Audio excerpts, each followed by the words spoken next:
Welcome to the Mid-Atlantic Championship Podcast, the podcast that travels back into time to review classic episodes of Jim Crockett Promotions' Mid-Atlantic Championship Wrestling as it appears on the NBC Universal streaming service Peacock, as well as internationally on the WWE Network. Before we begin today's voyage, I'd just like to note we have social media on several platforms. Our Twitter is the most active, but we have a Facebook page and more. Just search at Mid-Atlantic Pod and look for the logo. And if you want to follow along with us but don't have access to Peacock or the network, you can still do so by heading over to the mighty MidAtlanticGateway.com and checking out David Taub's reviews of these classic shows. We'd also appreciate you heading over to youtube.com/MidAtlanticPod, where you can find full podcasts, truncated versions of classic episodes, plus special audio and video clips exclusive to our page, and often with the great assistance of the mighty Mid-Atlantic Gateway website. Go to youtube.com/MidAtlanticPod and please subscribe, watch, and like the videos. It would be doing us a great service. Now, with all that out of the way, today in episode number 46, we take a look at the television that was taped on Wednesday, December 8th, 1982 at the WPCQ Studios, Channel 36 in Charlotte, North Carolina, and began airing in local markets beginning that weekend of Saturday, December 11th. I'll bring in my co-host right now, Roman Gomez. Roman, how are you today? I am doing good. I am enjoying the nice weather we're finally having here, and went for a walk earlier and in a t-shirt. And yeah, it's nice to enjoy the weather, and I'm looking forward to talking about today's podcast. And we got a good one today too. It's a really a promo-driven show. On this episode, there's some really good wrestling inside of the ring, too, but obviously Roddy Piper and his feud with Greg Valentine and Ric Flair is red hot. We saw Piper run Valentine out of the studio last week. There were ramifications of that, which we will find out later on, but we open up for the second straight week at the podium instead of in the ring. Bob Caudle is there as always. He ran down a little of what we'd see today, including the old dream team of world champion Ric Flair and United States champion Greg Valentine, before Caudle welcomed in the NWA World Tag Team Champions Sergeant Slaughter and Don Kernodle. And guess what? They once again want to revel in the moments of November 12th when the pair injured Jay Youngblood. And believe it or not, the pair actually teased that they would be playing a beating they laid on their television opponents last week. But the lure of reveling in the pain of Youngblood was just too much for Slaughter and Kernodle to overcome, as you will hear right now. For you this week, you'll see the World Tag Team Champions in action, plus the World Champion, plus the U.S. Heavyweight Champion, and a number of other great, outstanding wrestling stars from around the world. And speaking of stars, right here now are the World Tag Team Champions, Sergeant Slaughter, Don Kernodle. Sergeant? That's right. You know, you've got the opportunity to see the World Tag Team Champions once again on your television tube. Don Kernodle, Sergeant Slaughter, and they say there's a 9-5 odds in Las Vegas that we might hurt somebody again on television. We've been hurting everybody around here, making examples. And we were going to show a film of us wrestling last week on here. We hurt somebody last week, but we thought we'd show you a better one. We thought we'd show you hurting Jay Youngblood again. That's right. There we are. They think they've won the match. They didn't show where my foot was on the rope there. And the referee said continue the match, and Don Kernodle, being the world champion he is, always took advantage. Always ready. For any situation, Sergeant. Tell him about it, Don. Exactly right. Right here, you took Youngblood down, you got him at your mercy right there. And what is he doing? He's reverting to punching and everything, and I stick in the back. He heard that the match was still continued, so he was fighting me. That's exactly right. And so I'm still fighting also, right? That's right. As you can see right here, everybody says we're the greatest tag team in the world, and here you can see one reason, because we... Oh, boy, I sure like to see Team is right. Two of you in there. You know, some people call us the best double team. I've had a lot of great thrills in my life, Sergeant Slaughter, and I want to thank you right now. This is one of the greatest thrills in my life. The greatest thrill in my life is seeing and hearing Jay Youngblood's little neck crack and pop. That was one of the greatest sounds I ever heard when you put that cobra on him and made him sing. That's right. We're going to call that the atomic bomb from now on, because that can take anybody's head right off. He was hurt there but I heard him saying, let's continue wrestling, so I put the Cobra Clutch on him. I could hear his little neck popping and grinding like a chicken's neck right there. Referee says he hasn't given up yet. He hasn't given up yet, so we continued the match. And you know, the devastation that this did to Jay Youngblood, he'll probably be hurt for a long, long time. We don't expect to see him around here. You got to give it to Slaughter and Kernodle. This is like, what, the third week, the fourth week that they have played that video, and they are still finding new ways to lie about it and what happened during the match. You know, you hear that? Well, Youngblood said he wanted to continue the match, so I wouldn't get and wrapped on the Cobra Clutch to it. It's fantastic that they're finding new ways to lie about what took place and at the same time reveling. I once again use that word because they really are reveling in the fact that they put Youngblood out of commission. Yeah, and I'd like to see a replay of the Tommy Peterson's drawings getting thrashed. That'd be fun to see that again to remind people what's going on. But yeah, I'm looking forward to Steamboat and Youngblood coming back from the Orient, and I can't wait for them to get back. And we've got a new name for the assisted Slaughter cannon, the Atomic Bomb, whether Slaughter is the one holding the opponent or whether it's Kernodle, the man coming off the top rope. That's what Slaughter decided to call the Atomic Bomb. Now, that name I don't believe will last for very long, but we'll stay in tune with that as the weeks go on. But we then faded to commercial, and when we came back, Slaughter and Kernodle are ready in the ring to face off against Ron Ritchie and Mark Fleming. In one of the latter's earliest matches, Fleming was a native of Norfolk, Virginia, and was a protege of the legendary six-time NWA World Heavyweight Champion Lou Thez. And from 1982 until the time the Jim Crockett promotion sold to Turner in 1988, Fleming was a very good preliminary worker for the company. And as these episodes and years go on, we will surely be speaking about him in a lot more detail. But our referee for the day, Stu Schwartz. Roman, this was there was a lot of good, solid television wrestling which took place, telling different stories throughout each one, and this one came down to the fact that Slaughter and Kernodle have been on a spree of dominating and trying to injure their opponents, whether it be during the match, after the match, no matter what it is. They are aggressively going after their opponents, and against Ritchie and Fleming, that was no different here.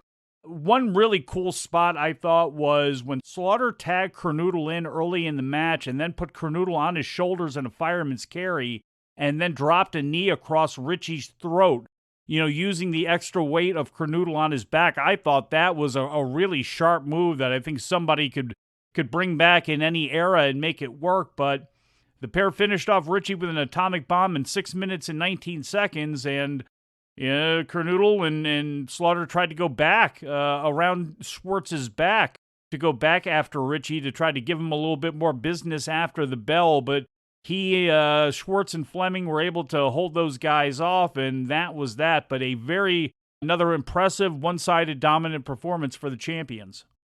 Yeah, that move you talked about, it was definitely unique. You know, when I first saw it, I was thinking Slaughter was going to drop Kernodle on the opponents, and I go, well, what just happened? And I watched it again, and like Cottle said, you know, the extra 240, 250 pounds of Kernodle on top of Slaughter as Slaughter's dropping the knee makes it a little more effective, you know, when you got an extra 250 pounds supposedly applying pressure to the opponent. So it was definitely a unique move and something a little creative, and the enhancement guys got in a little more offense than I thought they would in this contest, which made it go a little bit longer. But in the end, the Atomic Bomb, like you said, the name might not be around for a while, but the move will be, and it was a definitely effective move, and Slaughter and Kernodle, the NWA Tag Team Champions, emerged victorious.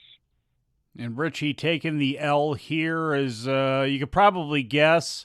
His time in Mid-Atlantic Championship Wrestling was rapidly coming to an end. He had come in from Florida in February and made it into the mid-card, including a brief feud against Sergeant Slaughter before he started to slide backwards.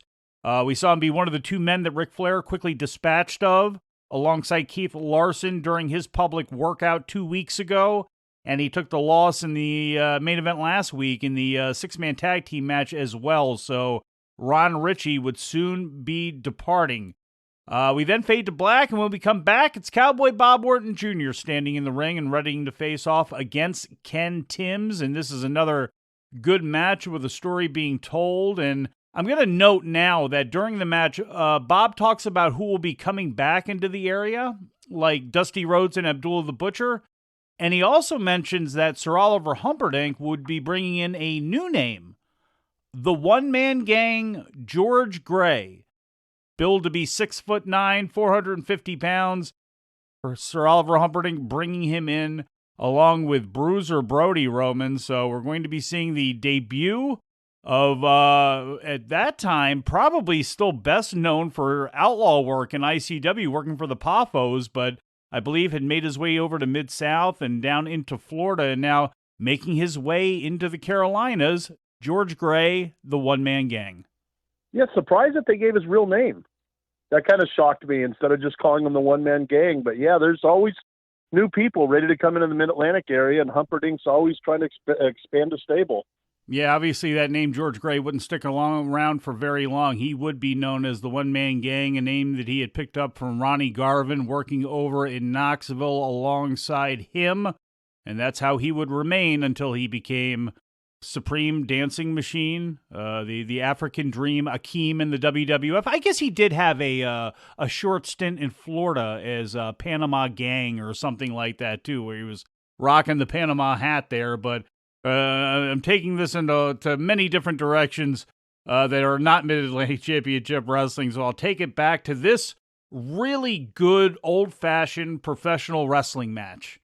And their trip takedowns, sit-out escapes, hammer locks, wrist locks, just good, clean wrestling from both men. This is the type of match that after we'd see the draw first on the card in the arena, you'd have a good match like this between two guys to, get everybody going a little bit more. And, a decade into his career, Bob Orton Jr. is just so good at everything, including the little things, the music between the notes, as it could be said. And once again, he gets a victory in a different way. I believe this is the third straight week of doing such. Orton used a fireman's carry into a Samoa drop and a cradle for the victory. And it kind of felt like at first it came out of nowhere. But then, Roman, I was, kind of thinking about it, and it's like, this was just a good wrestling match, a good, clean one, and it was just a simple impact move that, in this very simple wrestling match, was the thing to put Ken Timms away. Orton has always been a great technician, and somebody I have always enjoyed watching. And he hit the Samoan drop, and to tell you the truth, I wanted to see the superplex. I think the superplex was just such a great move, and at that time, there was basically two people that did it. It was him and the Super Destroyer down in Georgia, who was Scott Hogg Irwin. And it was just, the superplex just looked so good when it was done. So in that regard, I was a little disappointed that I didn't get to see the superplex, but impressive win for Cowboy Bob Orton Jr. this week. After the match, we head over to the desk where Orton joins Mid-Atlantic Heavyweight Champion Jack Brisco. And Brisco talked about his long feud with number one Paul Jones and relived a few of the highlights that took place along the line.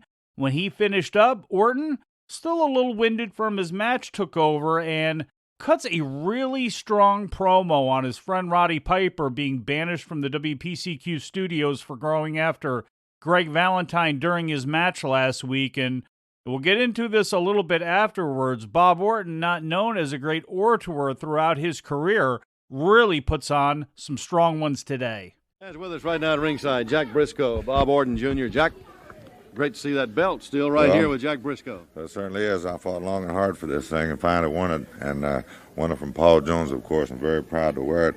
And, of course, Paul Jones isn't quite satisfied. He says I stole the belt from him and wants it back. Well, I'm perfectly willing to put this belt up just to get Jones back in the ring because I'm not satisfied with Jones yet either. Yeah, see, Jack, really, Jones, he hurt you, and he deliberately hurt you. Well, him and his buddy Valentine jumped me in the parking lot, of course, and hurt my leg, and I was on crutches for about 10 days.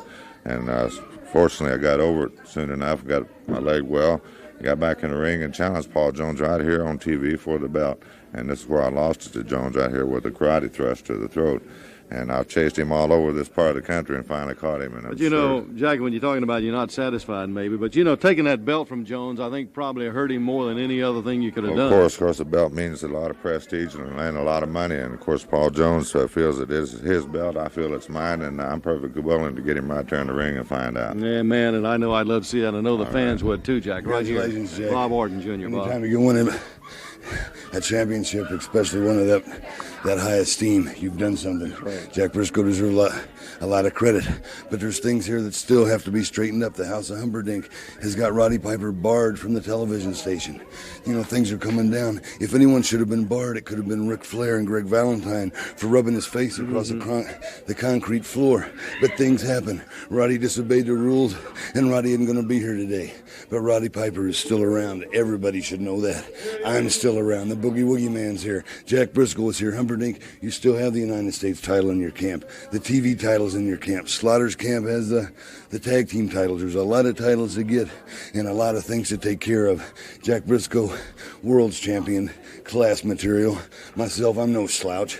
I'm telling you, brother, anytime we can get to him, the Duke, any of them, Bad Leroy Brown, Paul Jones, the time has come to fight fire with fire, and it's going to be rough. We know that, but that's why we're here. We like it rough. When things get going tough, what the old coach used to tell you, the tough gets going, and he wasn't bulling, brother. He was telling the truth, and that's just the way it is. Humperdinck, get ready, brother. My time's about up here, but yours is about up in the ring, bro.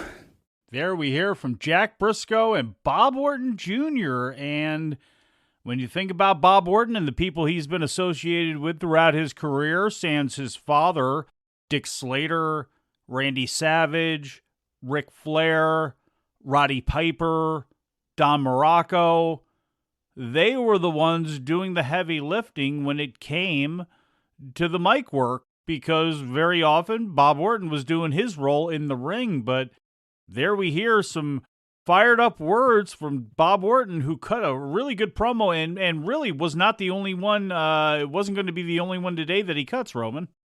Orton, he did do a good job on the mic. And like you said, he's more known for his in-ring work. But on this episode, he did do a good job on the mic. We then fade to black. And when we come back, Brisco is in the ring ready to face off against Rick Connors, and we've seen Connors the last few weeks. He's a longtime worker from the general area, coming over the mountains from Knoxville. He lived through all the incarnations there, from John Kazana to Ron Fuller to Angelo Poffo to Ric Flair and Blackjack Mulligan. And believe it or not, in July of 1981, Connors was the brass knuckles champion for the promotion over there, even mixing it up with area legend Ron Wright. But that was his pinnacle. He would more often be seen on the losing end of matches during that era on World Championship Wrestling on WTBS. And we'll get Roman's thoughts on this match here in a moment, but it is the holiday season, and Uncle Bob has some great ideas for anyone stuck on some gifts. Fans, a reminder right here, it's the holiday season, of course, and we mentioned earlier some of the outstanding wrestlers again that are going to be here very shortly, in addition to the number of wrestlers and the big world names, the world-class names already that are here. What could be better than to get some member of your family some tickets to wrestling as a gift? And it'd be an ideal gift over the holidays. And I think it's something that they would appreciate for a long, long time. So you might think about that. If you have someone that you can't think of what to give them, tickets to wrestling. Brisco still now with that headlock on Connor. Everyone's got that friend or family member that's really difficult to buy for every year, and why not buy them wrestling tickets? Now, of course, they'd have to actually like wrestling, or at least like you enough to take you to wrestling. But I don't know. What's the? You ever have anybody that really didn't know anything about you other than liking wrestling, and they got you a gift, and it happened to be bad or something like that? They got you like, oh, here, like your aunt or something, like, oh, he likes wrestling, so she gets you like an LJN action figure, and you're really hoping that it's going to be like Randy Savage or Hulk Hogan or the Junkyard Dog, and it ends up being like the Antigua version of SD Jones or somebody like that. I never got an SD Jones action figure, but my mom got me something, which I thought was cool at the time. It was one of the AWA home videos, and it was the tag team edition, and she didn't know it. but I was actually at one of those matches that they showed from the Riviera that had the Freebirds against Hitting and Gagne. So that was kind of like a little added bonus that she didn't know. So I still have that videotape, and it's very sentimental to me since my mom has passed away. But that's something I remember as a good Christmas gift. Oh, man, I love those Remco action figures, and I still have the Slaughter and Road Warriors VHS tapes. I never had the tag team ones. I'd see that on there, and I was so jealous because it's like, did they have a Bockwinkel and Stevens match on there, I think? I believe it was Bockwinkel and Saito versus the Gagnes. That would have made sense. Man, that stuff. Oh God, I love that stuff. And God knows what the cost of those things would be now. Of course, you try to find a VCR in working condition as well too. But back to the show. Well, good. I was going to say, luckily you know me, Mike, so I can get it to you in DVD form. So I'll take care of you. So soon after we heard from Bob, Jack Brisco went to work on Connor's leg and eventually wrapped on the figure 4 and got the victory in 4 minutes and 39 seconds. And it was then time for what honestly I thought was going to be an ode to 1980s hostage videos, and not to make light of that, but if you could just have seen when they cut to Mike Rotundo standing in front of the worldwide set with just eyes glazed over, looking like a deer in headlights. And it was designed to be this way because obviously Mike Rotundo is not good at cutting promos. He is not super comfortable in front of the camera, but he has gotten over to the crowd and he is very good inside the ring. And he's obviously somebody that Dory Funk and many people want to see succeed, and he is a project of theirs. So they decide to put him in a situation where he goes out there to cut a promo on Leroy Brown, and he cuts it kind of like this. And unfortunately, I can't play this, and the reason why is once he begins to talk, all of a sudden, the music comes on, Boy from New York City, or in this case, the WWE overdub to Boy from New York City, which is extra loud, and we get Jimmy Valiant and Bob Orton Jr. in to hype up Mike Rotundo and try to get him fired up on facing Leroy Brown. And I thought this was a amusing and unique way to obviously give a nod to the fans that we know Mike Rotundo is not very comfortable with this microphone, but he's got friends like Valiant, Orton. By association, that means Roddy Piper is a friend of Mike Rotundo's, to kind of give him a little bit more credibility when unfortunately he just can't do so himself right now when the mic is with him. Well, I can't comment on any of that, Mike, because that's not on my version. I got none of that. But one thing I can comment on is that I would like to talk for a minute about the Brisco-Connor match. Is that just, I thought it was very simple, but very good that Brisco worked on the leg for a couple minutes, because that's the prelude to his figure 4. And also, if Connor can't stand up, he can't put up much of a fight.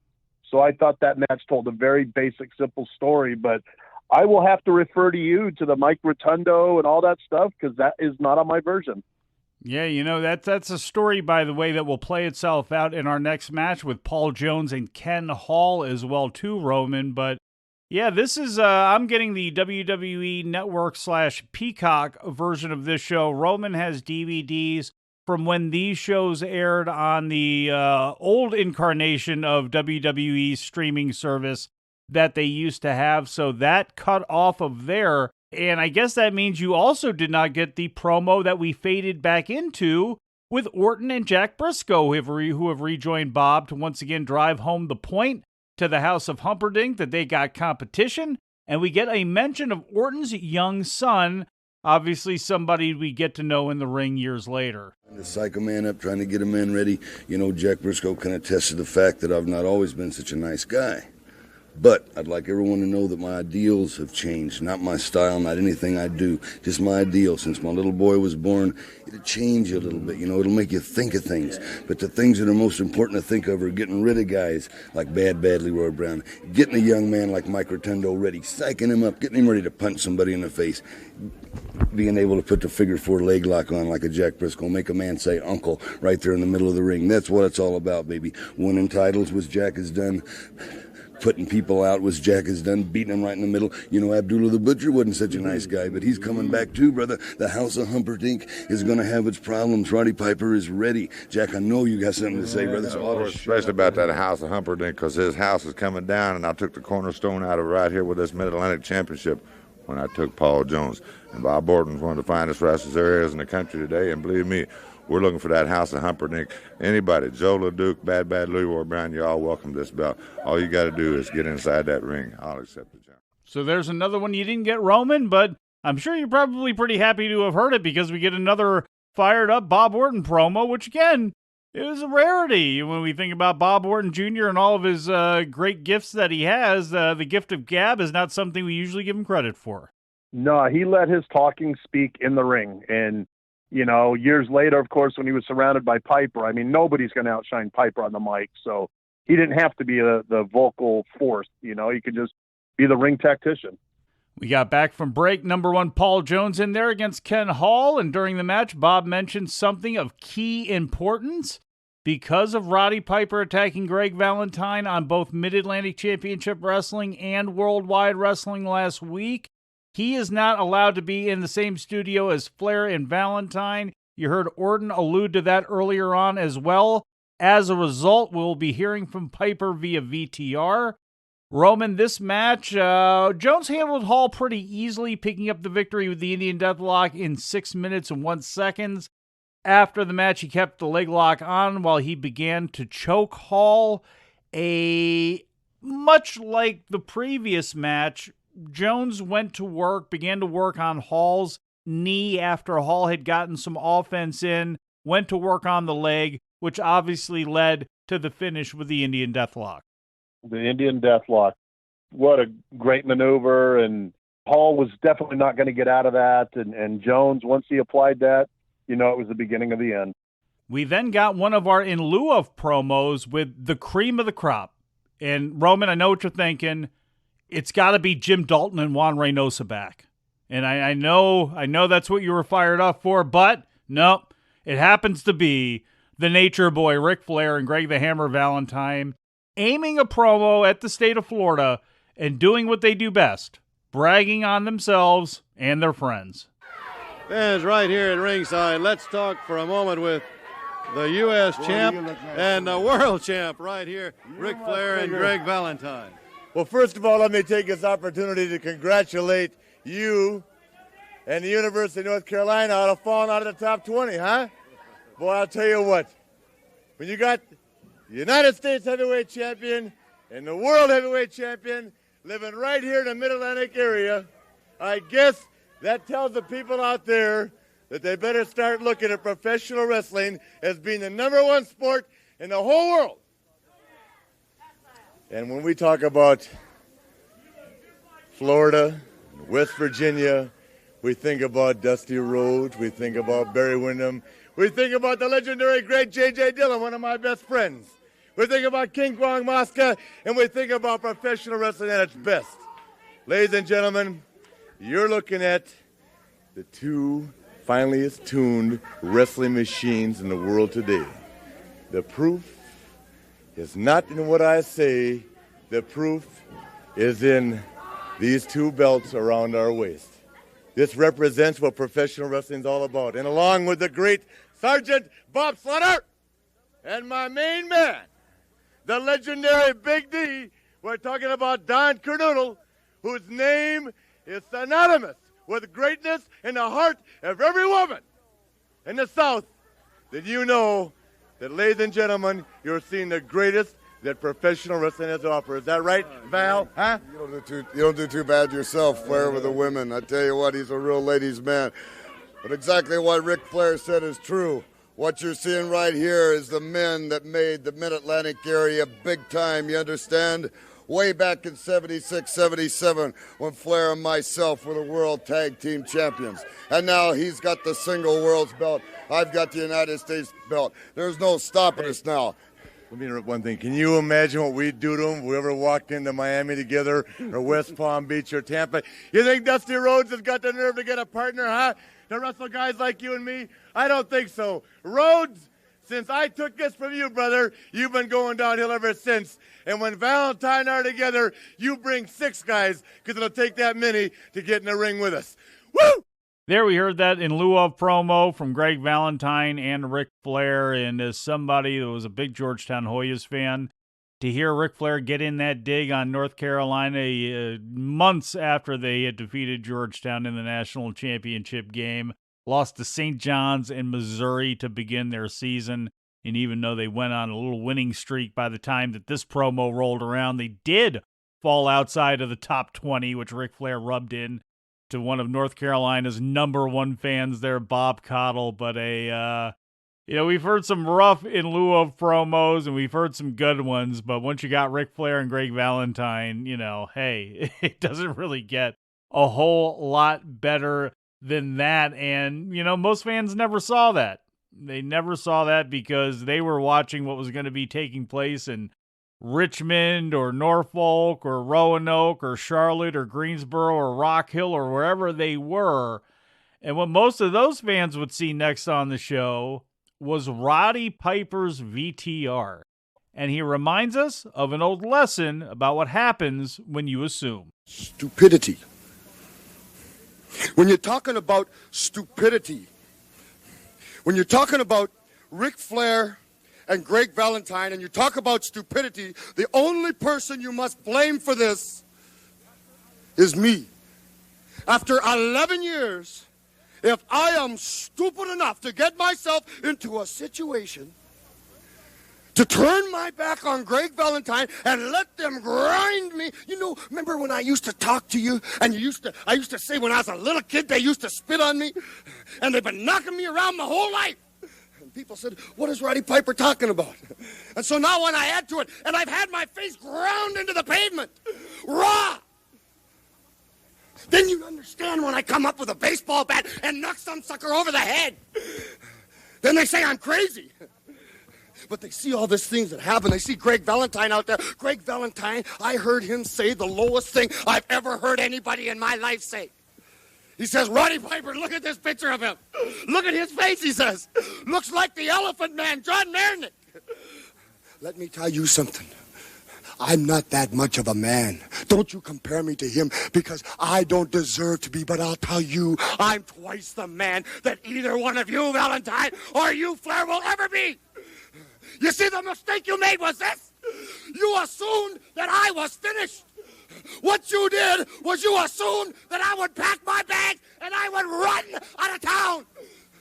What kind of a fighter would I be the first time I get beat up? I run away. You see, what you did is you assumed that I was finished. The only thing you do when you assume things, mister, is you make an ass out of you and me. And you've already made a jackass out of me, brother. Roddy Piper standing in front of the Worldwide Wrestling set in the suit from last week, cutting a promo, scarred up, banged up. The picture that Bob Cottle held up last week, the picture that will have Greg Valentine and Ric Flair hold up at the end of the show this week.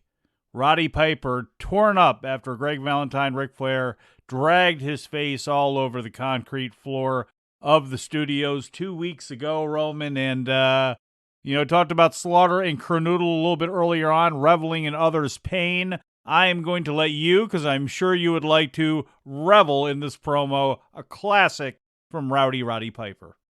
Oh, great stuff. And, like you said, he can't keep Piper away just by bruising his face. He's a fighter.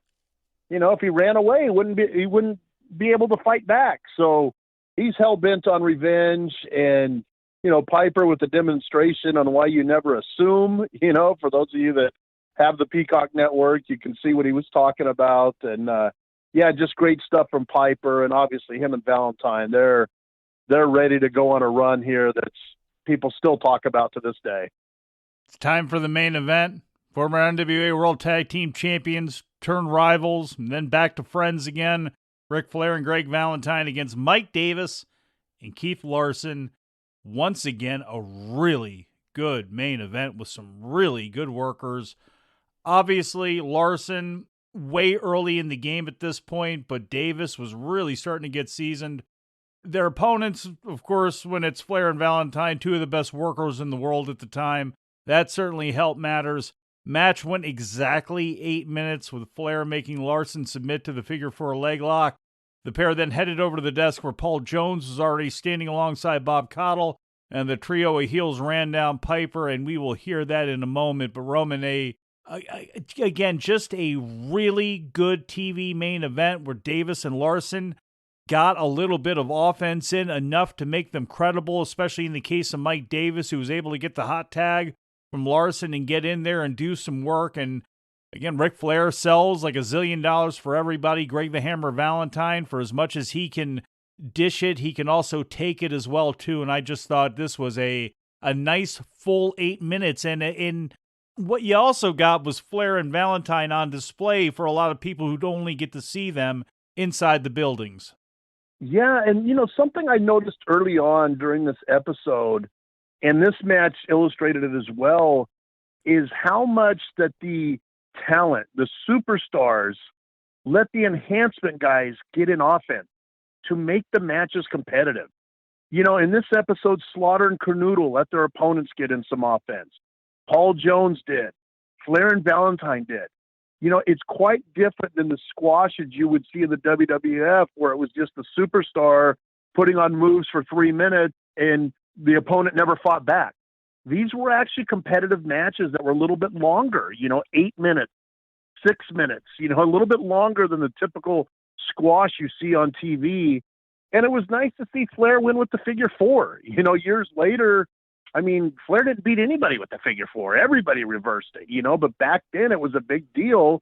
When he put the figure 4 on you, he was probably going to emerge victorious. Yeah, and as much as like the grinders would be, like Ole Anderson, as good as those matches could be, because you get, good hardcore amateur wrestling and good mat wrestling and all that sort of stuff, very little light, but, almost none, in fact, in most cases with Ole.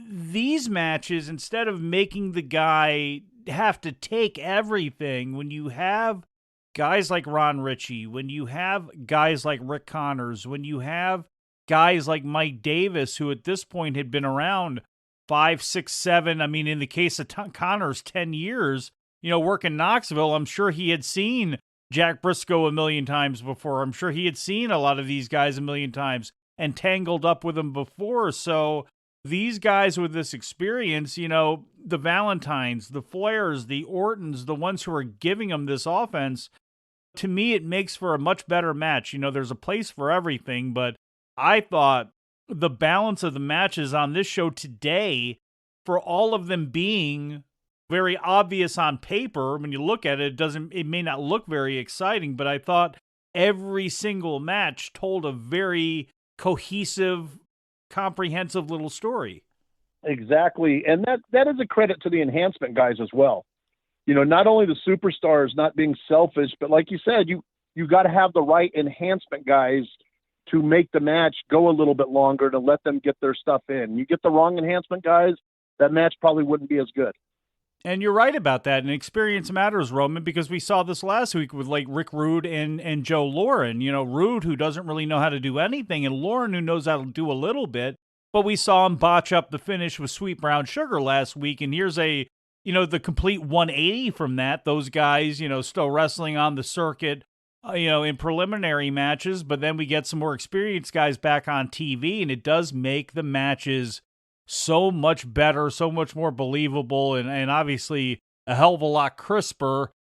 At the end of the match, Flair and Valentine exited the ring, beeline over to the desk where number 1 Paul Jones was already standing alongside Bob. And what did the heels talk about? Of course, they talked about the state of Roddy Piper's face. Why is he barred from the TV station? I'll tell you why. 2 different occasions.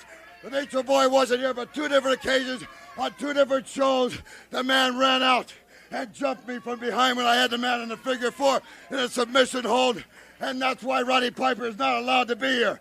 He's an insane maniac, a moron. And you know something? It all started when he tried to embarrass this man right here, the world champion. He did everything illegal, everything dirty to try to embarrass the world champion. But what happened, Bob Connell? He got embarrassed. Roddy Piper got embarrassed. There it is. Look at that picture. Look at that picture. He says he's bad to the bone. Boy, you can see the bone right there, the cheekbone, and it's a bad-looking face. I think it's beautiful, actually. You know the only thing wrong with this is it really made me hurt right here. Because a couple days ago we had Linda on our left and Mary on our right. But Betty Jo was the girl we were with that night, right, Paul? And you know what she told us? She said, Piper looks better now than he did before. As a matter of fact, we're getting letters from cosmetic surgeons all over the country wanting to know our technique. Now, Piper, you emaciated, frail, hunk of nothing happening ex-wrestling star. When I can take time out of my schedule to come over here instead of dropping 4,000 or 5,000 to 2001 or going up to Fridays to watch a Valentine and Salsa Women like he does and only he does, then you know we got something big going on. And number one, and Val, come here. You talk about something the women in this world would like to have control of. Brother, you are looking at it right now. You can start with Dolly Parton, you can end up with Raquel Welch. We've had them all, Daddy. And Roddy Piper, goodbye. Hey, Rick, listen, I'm no dummy. I know why Valentine and Ric Flair wrestle on TV here tonight. They were hoping that Roddy Piper would show up. Listen, let me tell you something. Piper's down on his knees thanking God right now that he was suspended from a TV station. And let me tell you something else. Humperdinck has promised to put that belt back around my waist. And I guarantee you one thing. If he promised, he better, or something drastically is going to happen, I guarantee you. Woo! It feels so good. So there we hear Flair, Valentine, Paul Jones. The show basically bookended by sadists. Slaughter and Kernodle at the beginning there, still happy about Jay Youngblood. Flair and Valentine at the end about rubbing Roddy Piper's face all over the place and exciting the women. Flair, even at that time, with the outdated references in 1982, he would use the same references about 6-7 years later. He didn't care. He's like Flair. He's the Wanderer. So there you hear from him, Roman, and there's a... that's how we end things. I don't know what Paul Jones was doing out there other than to, just kind of show a little bit of force, but he was kind of superfluous, wasn't he? Yeah, I thought they could have done without him there. But, like you said with the heels, you got to have great heels for the baby faces to go up against. Otherwise, what's the point? Hogan and Piper. Piper was great. That's what helped make that feud. You have to have great heels in order for the crowd to get behind the baby face. And Mid-Atlantic definitely had some dastardly heels. And I did like how in the interview, too, that Valentine had mentioned that him and Flair were former World Tag Team Champions. So this isn't just the two best singles wrestlers in the area teaming up. This is a team that has a history together. So I thought that was good that he said that. And something else, too, Mike, I'm sure you probably heard it during Cottle's commentary on one of the matches, that he made an announcement that if Piper is in the building, Flair and Valentine are banned. Or if Flair and Valentine are in the building, Piper is banned. I don't ever remember hearing anything like that in any other storyline, or I just thought that was kind of a unique way to do things. Yeah, very much so. And from the time Greg Valentine and Ric Flair returned to the area, and obviously Valentine hooked up very quickly with Humperdinck, they made sure to drive home the fact that you knew that Flair and Valentine, it was recent history that those two were running the show around here, and they were driving everything crazy. And they mentioned rubbing Ricky Steamboat's face in the concrete in the same way that Flair did back in 78. When Valentine came back in, Wahoo McDaniel was holding on to the United States Heavyweight Champion. They made sure to note that Greg Valentine was the one who broke Wahoo's leg a couple years earlier on. So they were doing a really good job making sure that you knew Ric Flair and Greg Valentine were back with each other. And one of the reasons why they had to basically go ahead and reiterate that was, if you recall, before all this stuff happened, Ric Flair was a fan favorite. He was a babyface. He was beefing with the Snookas and the Valentines and the Gene Andersons and all those people that he had there. So when he comes back to the area, he's aligned back with Valentine. They're going after Piper, and the rest is going to be history. Certainly in the case of Greg Valentine and Roddy Piper, Ric Flair will soon be back out on the road as NWA World Heavyweight Champion, making towns and doing his thing. Number one, Paul Jones will continue to feud with Jack Brisco as well. But as we came to the end here, Roman, any thoughts you didn't get a chance to express during the show, and any way to put a bow on this thing? Well, just, like I mentioned last week, I think it is good when they mention their past. And like you said, Flair was a babyface, so they wanted to remind you that he used to be a heel with Valentine. And then also, of course, there's new fans that tune in every week. You can't just assume everybody knows everything or they know the whole history. So there may be somebody that might have been their first week watching, and, when they bring up that Flair and Valentine teamed before, I think that's a good way to educate people a little bit, to help them understand, why they're a powerful force to be reckoned with. And those fans living in the area at the time or anywhere where you were able to get worldwide wrestling, they would also get a taste of Ric Flair and Greg Valentine this week as they defeated Ken Hall and Keith Larson. Also on Worldwide, Jack Brisco defeated Ken Timms, Bob Orton Jr. defeated Rick Connors, Paul Jones defeated Mark Fleming, and Sergeant Slaughter and Private Kernodle defeated Ron Ritchie and Mike Davis. And I'm just going to go out on a limb and think that Ritchie was probably the one that took the L there. But after they broke out of the studios, they went back out onto the road, and we will get to those results right now. Let's take time for this commercial message about the Mid-Atlantic wrestling events coming up in your area. We begin the day after the tapings in Norfolk at the Scope. Jimmy Valiant defeated Leroy Brown by disqualification. Greg Valentine defeated Bob Orton Jr. Sergeant Slaughter and Don Kernodle defeated the Briscoes. And NWA World Heavyweight Champion Ric Flair defeated Roddy Piper by disqualification. The next day, Friday, December 10th, in Charleston at County Hall, we see Johnny Weaver and King Parsons defeat Gene Anderson and Private Nelson. And we also see Sergeant Slaughter and Don Kernodle knock off Jack Brisco and up from Georgia, Brad Armstrong. Also that night in Richmond at the Coliseum, Jimmy Valiant, Mike Rotundo, and Sweet Brown Sugar defeated Joe LeDuc, Paul Jones, and Sir Oliver Humperdinck. Dusty Rhodes also defeated Leroy Brown, while Bob Orton Jr. and Roddy Piper defeated Ric Flair and Greg Valentine in a steel cage match.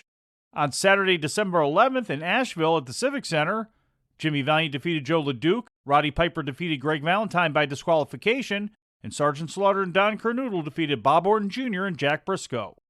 On Sunday, December 12th, part of the crew was in Toronto at Maple Leaf Gardens working for the Tunnies. Here are the matches that are most of interest to Jim Crockett Promotions fans. Leroy Brown defeated Pork Chop Cash, Terry Kay defeated Private Nelson, Leo Burke defeated Johnny Weaver by disqualification, and WWF champion Bob Backlund beat Playboy Buddy Rose in a Texas death match. Also on Sunday, December 12th, at Greensboro Coliseum, Sergeant Slaughter and Don Kernodle defeated Bob Orton Jr. and Jimmy Valiant, Jack Brisco defeated Paul Jones, and Roddy Piper defeated Greg Valentine by disqualification. On Monday, December 13th, at the Greenville Memorial Auditorium, Dusty Rhodes defeated Leroy Brown in a bull rope match, while Roddy Piper defeated Greg Valentine by disqualification. On Tuesday, December 14th, Columbia, South Carolina, Township Auditorium, Jack Brisco defeated Joe LeDuc, and Roddy Piper defeated Greg Valentine. That takes us back to the WPCQ studios in Charlotte, North Carolina for December 15th's taping of Mid-Atlantic and Worldwide Wrestling. Here's the WWE preview for next week's show, December 18th, 1982. Jay Youngblood and Ricky Steamboat send an emphatic message to the NWA World Tag Team Champions. So we're getting Jay Youngblood and Ricky Steamboat back, and ain't nothing wrong with that. As I mentioned earlier on, If you like this show and would like to connect with it more, I invite you to follow us across our many forms of social media, especially on our Twitter. Just search @MidAtlanticPod. We'd also really appreciate you following us on YouTube, youtube.com/MidAtlanticPod. Full and truncated podcasts plus great audio and video clips from the rich history of Mid-Atlantic Championship Wrestling and Jim Crockett Promotions. That's youtube.com/MidAtlanticPod. I also invite you to support all the programs and content here on the Arcadian Vanguard Podcast Network. We don't condescend, and we are dedicated to preserving and accurately archiving the history of professional wrestling. And I'm proud that this show, produced by me, can be a part of that. For Roman Gomez, I'm Mike Sempervive. Take us home, Bob DeBartoleben and Uncle Bob Cottle. All right, fans, that's it, and it's been a wild and woolly time. And you hear it there from Paul Jones and Wahoo McDaniel. We'll see you next week. And until then, so long for now. Mid-Atlantic Championship Wrestling has been furnished to this station for broadcast at this time by Jim Crockett Promotions in exchange for commercial consideration.